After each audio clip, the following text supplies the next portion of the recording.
मुसीबतें हमारी जिंदगी की एक सच्चाई है। कोई इस बात को समझ लेता है तो कोई पूरी जिंदगी इसका रोना रोता है। जिंदगी के हर मोड़ पर हमारा सामना मुसीबतों से होता है। इसके बिना जिंदगी की कल्पना नहीं की जा सकती। अक्सर हमारे सामने मुसीबतें आती हैं तो हम उसके सामने पस्त हो जाते हैं। उस समय हमें कुछ समझ नहीं आता कि क्या सही है और क्या गलत। हर इंसान की परिस्थिति को देखने का नजरिया अलग अलग होता है। कई बार हमारी जिंदगी में मुसीबतों का पहाड़ टूट पड़ता है। उस कठिन समय में कुछ लोग टूट जाते हैं तो कुछ लोग संभल जाते हैं। मनोवैज्ञानिक के अनुसार इंसान किसी भी प्रॉब्लम को दो तरीके से देखता है। पहला, प्रॉब्लम पर फोकस करते हैं। दूसरा, जो सॉल्यूशन पर फोकस करते हैं। जो लोग प्रॉब्लम पर फोकस करते हैं अक्सर मुसीबतों में ढेर हो जाते हैं। इस तरीके के इंसान किसी भी मुसीबत में उसके हल के बजाय उस मुसीबत के बारे में ज्यादा सोचते हैं। वहीं दूसरी ओर जो लोग सॉल्यूशन पर फोकस करते हैं मुसीबतें में उसके हल के बारे में सोचते हैं। इस तरह के इंसान मुसीबतों का डट के सामना करते हैं। दोस्तों, आज मैं आपके साथ एक महान सॉल्यूशन फोकस इंसान की कहानी शेयर करने जा रहा हूं जो आपको किसी भी मुसीबत से लड़ने की प्रेरित करेगा। दोस्तों, आपने नेपोलियन बोनापार्ट का नाम तो सुना ही होगा। जी हां, वही नेपोलियन बोनापार्ट जो फ्रांस के एक महान लीडर और साहसी शासक थे, जिनके जीवन में असंभव नाम का कोई शब्द नहीं था। इतिहास में नेपोलियन का विश्व का सबसे महान और अजय सेनापतियों में से एक गिना जाता है।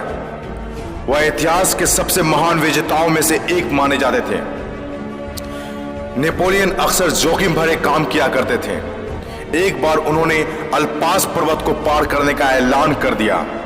अपनी सेना के साथ चल पड़े। पास में एक बुजुर्ग औरत खड़ी थी। उसने जैसे ही यह सुना वो उसके पास आकर बोली कि क्यों मरना चाहते हो? यहां जितने भी लोग आए उनमें से कोई नहीं बचा। अगर अपनी जिंदगी से प्यार है तो वापस चले जाओ। उस औरत की यह बात सुनकर नेपोलियन नाराज होने की बजाय प्रेरित हो गया और झट से हीरो का हार उतारकर उस बुजुर्ग महिलाओं को पहना दिया और फिर बोले, आपने मेरे उत्साह को दोगुना कर दिया है और मुझे प्रेरित किया है, लेकिन अगर मैं जिंदा बचा तो आप मेरी जय जयकार करना। उस औरत ने नेपोलियन की बात सुनकर कहा, तुम पहले इंसान हो जो मेरी बात सुनकर हताश और निराश नहीं हुए। जो लोग करने और मरने की और मुसीबत को सामना करने का इरादा रखते हैं वही लोग कभी नहीं हारते।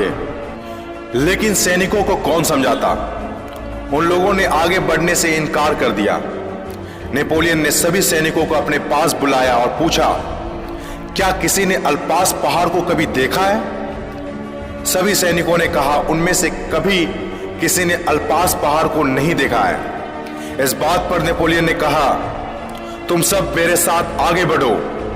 जब अल्पास पहाड़ आएगा तो मैं तुम लोगों को बता दूंगा, फिर तुम लोग मुझे बता देना कि आगे बढ़ना है कि नहीं।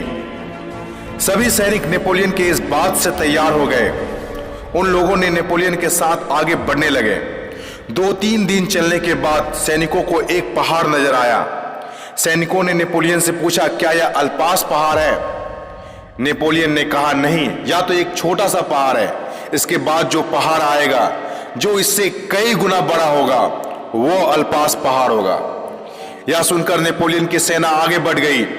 उस पहाड़ को पार करने के बाद वो लोग एक बड़े से मैदान पर पहुंचे जहां सिर्फ मैदानी इलाका था।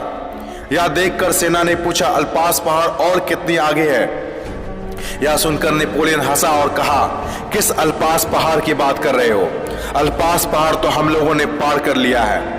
यह सुनकर सैनिक आश्चर्य से भर गए। उन लोगों को विश्वास ही नहीं हुआ कि इतनी आसानी से उन लोगों ने अल्पास पहाड़ को पार कर लिया है। नेपोलियन के इस कदम ने सैनिकों को हौसला और बुलंद कर दिया और इसका नतीजा यह हुआ कि वह यह युद्ध भी जीत गया। नेपोलियन को खुद के ऊपर पूरा विश्वास था और यही कारण था नेपोलियन बोनापार्ट को उसके जीवन में बहुत बार सफलता मिली। खुद पर विश्वास होना बहुत जरूरी है दोस्तों। नेपोलियन बोनापार्ट ने कहा था, अनजान राहों पर तो वीर ही चला करते हैं, कायर तो परिचित राहों पर तलवार चमकाते हैं।